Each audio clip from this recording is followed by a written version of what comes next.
Whenever you speak English, people understand the words you say in English, but they never understand what you mean. Or maybe in a class during presentation, you know what you mean in English, but people seem confused. And you often think it's people's fault because they are confused. It's their concern, not mine. Here is something very big you are missing, which is questioning yourself. Am I the problem? Am I someone who is lacking? Have you ever asked yourself? I know you haven't. That is why I have brought a video for you all about 7 C's of communication, in which I'll tell you how you can convey your message to the people, to the audience, in a way they understand you. I learned about 7 C's of communication during English Works program, which was actually a game changer for me. Personality, growth, in every sense, it was a game changer for me. And let's spare the story for some other. Hello everyone and welcome to my YouTube channel. This is me, Polyglot Diary. The first C of communication is clarity. Clarity means you know what you are going to talk about. Many people start talking without having the main idea in their mind, and that makes other people confused. For example, actually I want to say maybe the topic of today's presentation is verbal communication.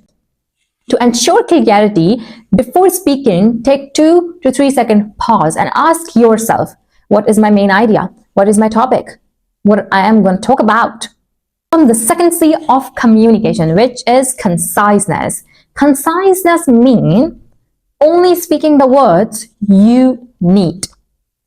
You are omitting, removing all the extra words that you don't need while speaking. People often use long sentences and that makes them appear smarter, but that is not a case. If I am at the coffee shop with my friend and I tell her, I think we try this, maybe, I don't know. Why to exaggerate it? The keyword here is try this. Instead, we should try matcha this time. Simple, short, conveying my message, communication is effective. What else we need?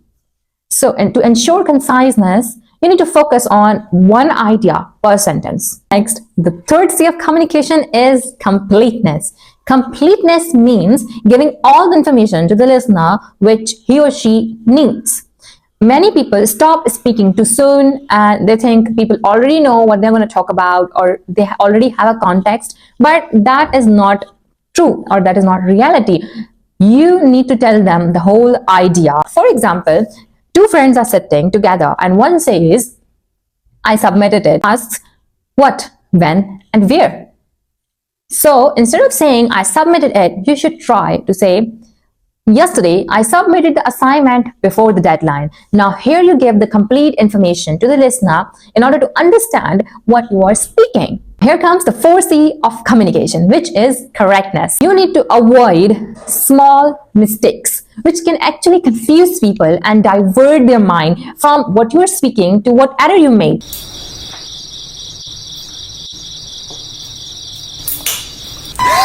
So avoid doing mistakes. Simple grammar, punctuation mistakes, which can confuse people and which can completely shift their mind from your message, what you want to convey, to the mistake. Here comes the 5th C of communication, which is concreteness. Concreteness means providing enough detail or example so that the listener can easily understand your point of view. For example, when I say, I have problems, instead I can say, yesterday I missed 2 of my deadlines because I didn't plan my time. Here comes the little bit of detail which a listener needs to know so that they could understand. Always ensure that you add 1 or 2 examples or numbers while speaking, so it gives audience a specific number and example related to it, so it makes them easier to relate and to understand your point of view. The 6th C of communication, which is courtesy. Courtesy means politeness. Here comes the very major problem, which is whenever students translate from their first language, while speaking, they don't have courtesy because they're directly translating from their first language. For example, in Urdu, if we say, "Mujhe files bhej do," this sounds very polite, and if I translate it into English, it's like, "Send me the files." But to make it more polite, we can, could you please send me the files? You see how big the difference is?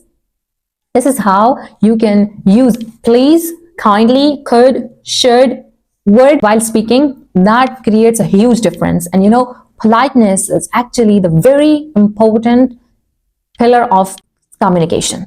Seventh C of communication, which is consideration, important and is related to courtesy, which is consideration. That always ask yourself, who is going to listen? Who is the receiver? Obviously, you are the speaker, you are speaking, and you are sending the message. But who is going to be your receiver? If the receiver is your friend, then you can talk freely. Hey, send me that. Hey, catch up later. It's completely fine. They won't judge you. But talking to your teacher, if you're talking to an interviewer, then you have to be polite. You have to use the words like, yes, could you please repeat that again? Could you please explain that again? Because I didn't understand it. I would appreciate. You can ensure consideration while speaking through this way. Always ask yourself who is going to listen, to whom I'm going to talk to. Only this question. And your talk automatically will be molded accordingly. Practice time. Now it's your turn. Go and find the mirror and talk about your daily life for 30 seconds. Make sure you incorporate all 7 C's of communication in it. After completing the activity, come to this video again and write a comment under this video and tell me difficulties you faced. If you do this daily with different topics, I can ensure you can speak English clear and confident. If you practice 7 C's, your speaking will improve. So that's all for today. If you learned something new from this video, don't forget to like, share, comment, and subscribe to my YouTube channel. See you in my next video. Bye-bye.